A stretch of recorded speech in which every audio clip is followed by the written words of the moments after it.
अगर हम मुस्लिम ना होते आपके हिंदुस्तान में तो बीजेपी का तो खाता ही नहीं। वीडियो सोशल मीडिया की वायरल वीडियोस पर आधारित है, इसलिए इस पर भरोसा एकदम नहीं करना है। पिक्चर चालू करो बे। अगर हम मुस्लिम ना होते आपके हिंदुस्तान में तो बीजेपी का तो खाता ही नहीं खुलता। आप चेक रिपब्लिक में निखिल गुप्ता बैठा है, लेके आओ ना उसको। कुलभूषण यादव पाकिस्तान में बैठा है, लेके आओ ना। कतर में हमारे फौजी बैठे, लेके आओ ना उनको। अरे कहाँ तुम्हारी देशभक्ति है? अरे निखिल गुप्ता को लाओ, इस कानून में इस्तेमाल करो, मगर वो नहीं बोलेंगे। ये बांग्लादेश की बात बहुत करते हैं, बांग्लादेश का जीडीपी हमसे बेहतर है, और वही नहीं, हमारे यहाँ के बच्चे 9,500 वहाँ पढ़ते हैं और उनके सिर्फ 2,000-2,600 बच्चे यहाँ पढ़ते हैं। मैं आज जद पे हूं तो इतना खुशगुमान न हो। शराब सबके बुझेंगे, हवा किसी की नहीं। हम डरे नहीं हैं, हम सिर्फ सरकार से अपील कर रहे हैं कि हमें अपना समझिए। हम आपके अपने हैं, इस देश के नागरिक हैं, और आप ताकत में है। संख्या बल के आधार पर बिल हो सकता है आप पास करा लें, लेकिन आपको यह बात समझनी पड़ेगी कि हम तो वो तारीख हैं, जहनों में रहना है जिसे, कागजी पुर्जे नहीं जो फाड़ डाले जाएंगे। जिस जमीन पर मैं खड़ा हूं ये मेरी पहचान है। आप आंधी हैं तो क्या मुझको उड़ा ले जाएंगे?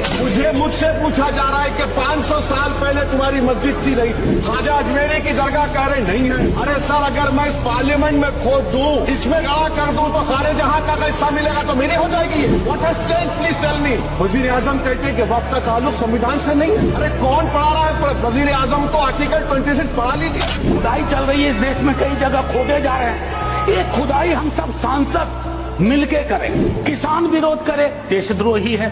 विद्यार्थी विरोध करें, नौकरी के लिए नौकरी मांग रहे हैं आपसे, और कुछ तो नौकरी भी नहीं मांग रहे हैं, परीक्षा समय पर कराने की मांग कर रहे हैं। आप कह रहे हो अराजक है, नक्सल है। 14 का चुनाव, 19 का चुनाव, 24 का चुनाव, जवाहरलाल नेहरू नहीं आ रहे हैं, विपक्ष आ रहा है, कांग्रेस आ रही है। 100 साल आप चुनाव जीतेंगे, लेकिन नेहरू को फिर भी वहाँ खड़ा पाएंगे। मंदिर बना दिए हमने, ये बना दिए, आप अपनी पीठ थपथपाते रहे। मोदी जी की गारंटी है, कल के जब उन्होंने कहा तो आप सभी ने तालियां बजाए, बेंच को बजा बजा कर अपने हाथ दुखा दिए। मैं आपसे एक सवाल करना चाहता हूँ, आंकड़े आपके ही है, आपने एग्जामिनेशन सिस्टम को तो क्लियर कर दिया है, नौकरियां कितनी है ये बताइए। हाईली क्वालिफाइड बच्चे आज क्लर्क की, चपरासी की नौकरी के लिए अप्लाई कर रहे हैं। नमस्कार दोस्तों, आज मैं आपको 2 खास वीडियो दिखाने जा रहा हूं। पहले आप वीडियो देखिए, फिर आपसे बात करता हूं। होली का पावन पर्व चल रहा है, ये जामिया इस्लामिया में होली मनाई जा रही है।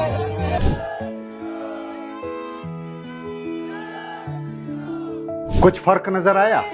मैं आपको बताता हूं। पहला वीडियो है जामिया का, दिल्ली स्थित जामिया मिल्लिया इस्लामिया का, जिसके लिए धारणा बना दी गई है कि यहां तो मुसलमान पढ़ते हैं, यह तो मुसलमानों की यूनिवर्सिटी है।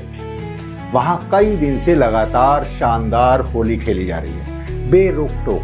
याद रहे, जबकि ये रमजान का महीना है और जामिया के भीतर बाहर ज्यादातर लोग रोजे से हैं, लेकिन ना किसी ने विरोध किया, ना किसी की भावनाएं आहत हुई। और दूसरा वीडियो है लखनऊ यूनिवर्सिटी का, उस लखनऊ का जिसे उसकी मोहब्बत और अदब के लिए जाना जाता था, जो कभी गंगा जमुना तहजीब का गहवारा कहलाता था। वहां आज नमाज पर भी बैन लगाया जाता है।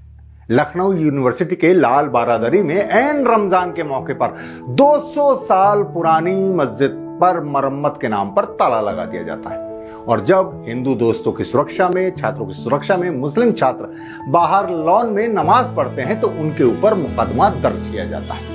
बजरंग दल और अन्य हिंदुत्ववादी हंगामा मचाते हैं और उस स्थान को गंगा जल से शुद्ध करते हैं, वहां हनुमान चालीसा का पाठ करते हैं। तो फर्क समझ आया? इस्लामोफोबिया के चलते जिस जामिया मिल्लिया इस्लामिया या ऐसे ही अलीगढ़ मुस्लिम यूनिवर्सिटी को बदनाम किया जाता है, वहां रमजान में रोजेदारों के बीच भी होली की मनाही नहीं है। 26 फरवरी को युवा नाम का संगठन जामिया में होली उत्सव मनाता है, जिसमें वीसी, रजिस्ट्रार समेत सब लोग शामिल होते हैं। 27 फरवरी को कांग्रेस का छात्र संगठन एनएसयूआई जश्न रंग मनाता है, और उसी दिन आरएसएस बीजेपी का छात्र संगठन एबीवीपी यानी अखिल भारतीय विद्यार्थी परिषद अभिरंग आयोजित करता है। इससे पहले इसी तरह यहाँ दिवाली मनाई जाती है। और आप कहते हैं कि मुसलमान कट्टर होते हैं और हिंदू बड़े सहनशील। अब तो ये आलम है कि सड़क चलते किसी को भी टोपी दाढ़ी देखकर पीटा जा सकता है। खुले मैदान में एक अकेला शख्स भी नमाज अदा कर रहा हो तो गालियां दी जाती हैं, पीटा जाता है। अपने मकान में भी कुछ लोग मिलकर नमाज नहीं पढ़ सकते। सड़कों पर लिखा जा रहा है कि यह सड़क मुसलमानों के लिए नहीं है। पुलिस प्रशासन सलाह देता है कि होली के दिन मुसलमान सड़क पर ना निकलें।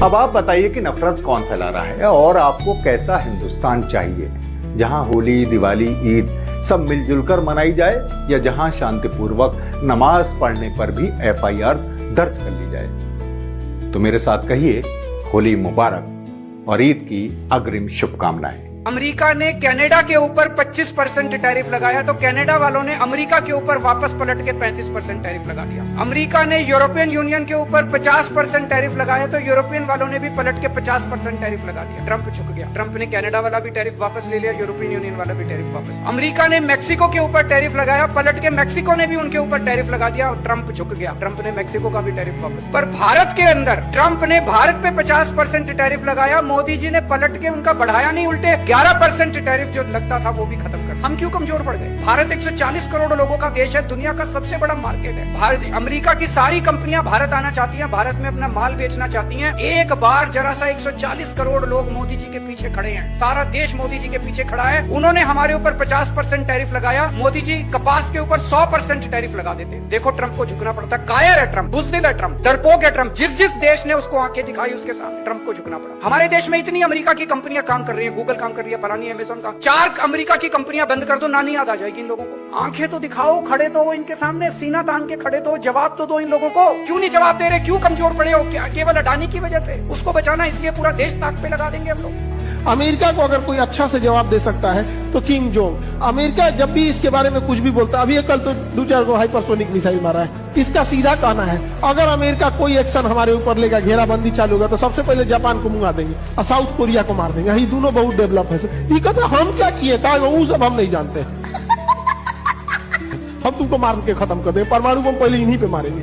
मुझे अपने घर जाना है। अब ये लोग कहते हैं कि भैया तुम दूर ही रहो, क्योंकि इन दोनों ने अमेरिका का साथ भी देते हैं। तो ये एक तरह से बढ़िया काम करता है अमेरिका के लिए। आप देखें किस तरह से टेक्नोलॉजी किसी देश को पंगु बना देती है। अगर हम टेक्नोलॉजी अपना नहीं रखेंगे तो आज की परिदृश्य में युद्ध में बहुत दिक्कत हो जाएगा। आज से 6 महीना पहले हम एक बात बोले थे कि हमारा अपना सोशल मीडिया नहीं है, हमारा अपना गूगल नहीं है, हमारा UPI गूगल इस सबको बंद कर देगा, गूगल चाहे तो घुटना पिला देगा। तो बहुत आदमी घुसिया गए थे कि सर ऐसे कैसे कर दिए, भारत इतना कमजोर है कि गूगल घुटना पिला देगा। एगो इंडिगो ला दिया था घुटना पे।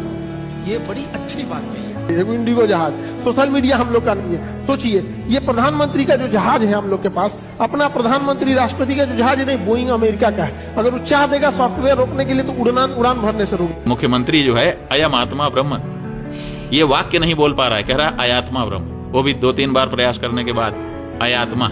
अयात्मा क्या होता है? जब तुमको इतना ज्ञान नहीं है, जब तुम सामने लिखा हुआ है उसको पढ़ नहीं पा रहे हो शुद्ध। और ऐसे पहले भी बहुत सारे मौके आ चुके हैं। कैसी गद्दी के अधिकारी? हमसे लोगों ने पूछा कि महाराज जी ये बताइए कि ये इतने बड़े मठ के महंत हैं, कुछ तो इनकी भी योग्यता अपनी होगी। तो हमने कहा भाई योग्यता इनकी हो सकती थी, लेकिन तब होती जब ये पढ़ते लिखते। ये तो अपने रिश्तेदार थे इनके, जो पूर्व महंत जी थे गोरखनाथ मंदिर के, तो रिश्तेदारी के कारण आए और फिर रिश्तेदारी में महंत बन गए। तो जब भाई भतीजावाद कहीं हो जाता है ना, तब योग्यता पीछे हो जाती है। तो ये भाई भतीजावाद के कारण यहाँ आ गए। और जहां तक मुख्यमंत्री पद है, मुख्यमंत्री पर भी कहाँ पूरा प्रदेश में ये घूमे थे, कहाँ इन्होंने भाजपा को जिताया था? ये तो कुछ सीटों पर सिमटे हुए थे, लेकिन ऊपर से आदेश आ गया। आप लोग जानते हो, पूरी कहानी आप लोगों ने की है। इसका मतलब है कि अपनी योग्यता से थोड़े आए हैं, चापलूसी से ही आए हैं। किसी संस्था विशेष की चापलूसी करी रही तो संस्था ने सोचा कि अच्छा चापलूस है, इसको बनाएंगे तो हम जो चाहेंगे वो करेगा। तो उसी आधार पर तो ये मुख्यमंत्री पद पर भी बैठे हैं। तो ऐसी परिस्थितियों में इनकी योग्यता कहाँ है, क्षमता कहाँ है, प्रतिभा कहाँ है? साल 2010 यूपी के शामली का कांधला कस्बा, एक शख्स ने यहाँ स्कूल खोला। इसके लिए एक विधवा महिला का घर किराए पर लिया। उसने कुछ दिन तो किराया दिया, लेकिन बाद में घर पर कब्जा कर लिया। दोनों पक्षों में विवाद बढ़ा और 2012 में वो शख्स विधवा महिला के घर में घुसा और उसके साथ रेप किया। जिस आदमी पर ये रेप का आरोप लगा उसका नाम है आशुतोष ब्रह्मचारी महाराज। वही आशुतोष महाराज जिन्होंने शंकराचार्य अविमुक्तेश्वरानंद के खिलाफ यौन उत्पीड़न का केस दर्ज कराया है। संडे बिग स्टोरी में जानते हैं पुलिस रिकॉर्ड में हिस्ट्री शीटर घोषित आशुतोष महाराज पर रेप के अलावा और कितने मुकदमे दर्ज हैं, इन मुकदमों से जुड़े लोग किस हाल में हैं और अश्विनी शर्मा के आशुतोष ब्रह्मचारी बनने की कहानी क्या है।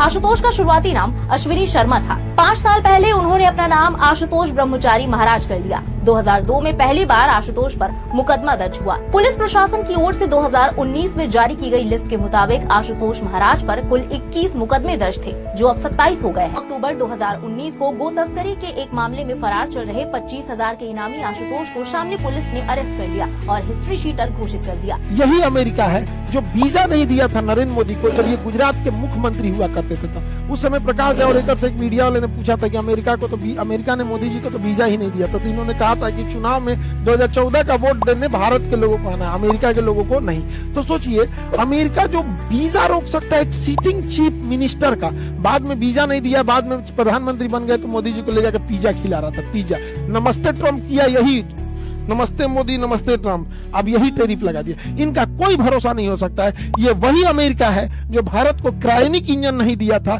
ताकि हमारा चंद्रयान या ये सब मिशन डिले हो सके। तो हम लोग को 20 साल का इंतजार करना पड़ गया था। 1990 में ये रोक दिया था, हम लोग को बनाते बनाते 2005 2010 आ गया, तब जाके क्रायोनिक इंजन बना। यही अमेरिका ने रोका था। यही वो अमेरिका है जिसने पाकिस्तान को पैटर्न टैंक दिया था। यही वो अमेरिका है जिसने सेवर जेट दिया था। यही वो अमेरिका है जो 7वां बेड़ा ले आया था।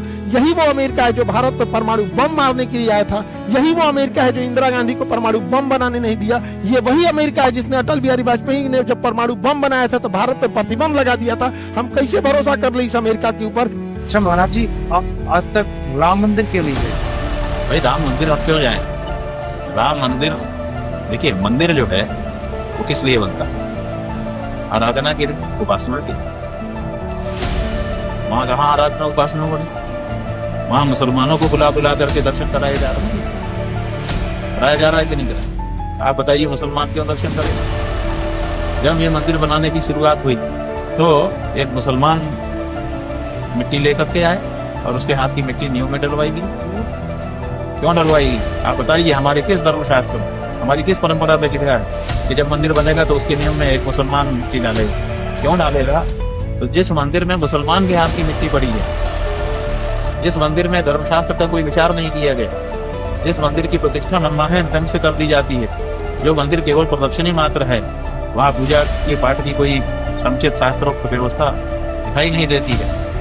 और जिस मंदिर में रोज राजनीति हो रही है, जिस मंदिर में ध्वज जोड़े का जूता पहन करके सैनिक चढ़ाते हैं, जिस मंदिर में धोखाधड़ी होती है कि दिखाया जाता है प्रेस वालों के द्वारा कि बटन दबा करके नौ घुमा करके ध्वज चढ़ाया जा रहा है और चढ़ाते हैं जूता, चमड़े का जूता पहन करके जवान।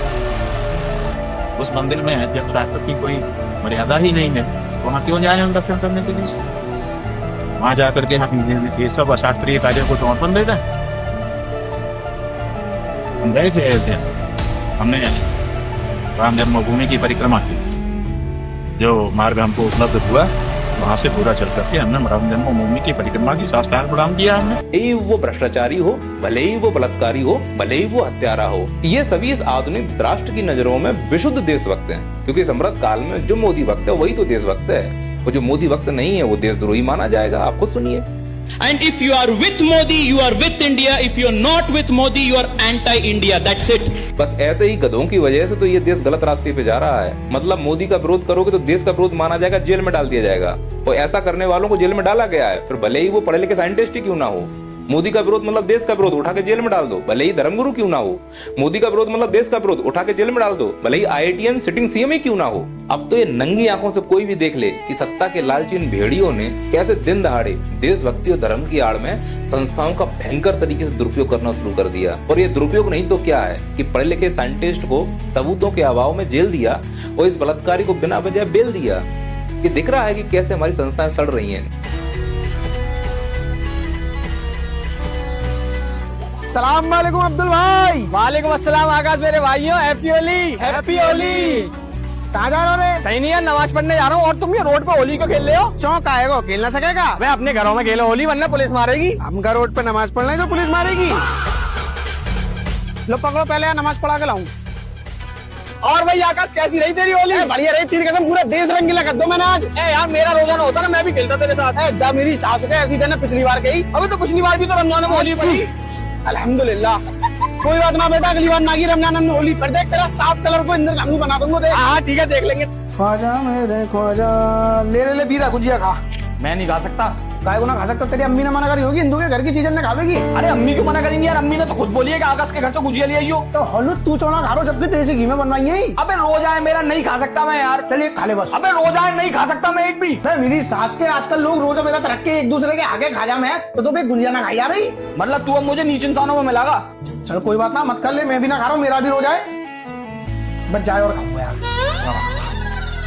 अब्दुल तेरे रोजा के क्या एपिसोड हो गए? अब 12 एपिसोड हो गए यार, 17-18 और बचे। आज का भी तेरे रोजा है? हाँ। चल तो फिर आज तेरे रोजे की दावत मेरी तरफ से बता, क्या खाओ पीगो? खा तो कुछ भी लूंगा यार, लेकिन पीने में मैंगो शेक जरूर बनवा लियो। ठीक है बनवा लूंगा, लेकिन अब्दुल मैंगो शेक बन तो कौन से फल से है? तुझसे बड़ा समझदार इंसान नहीं देखा मैंने भाई आज तक। Thank you. अब इफ्तार की तैयारी कर ले, टाइम होने वाला। तेरे खाए ना बहुत सारी इफ्तार बनवाऊंगा, इतनी सारी सब देश समझ के खाजे बिल्कुल लेता हूँ की तरह। बहुत सारी इफ्तारी कहीं ना लगवाएगा, तू झूठ बोल रहा। मैं काहे झूठ बोलूंगा, मीडिया बना हूँ का।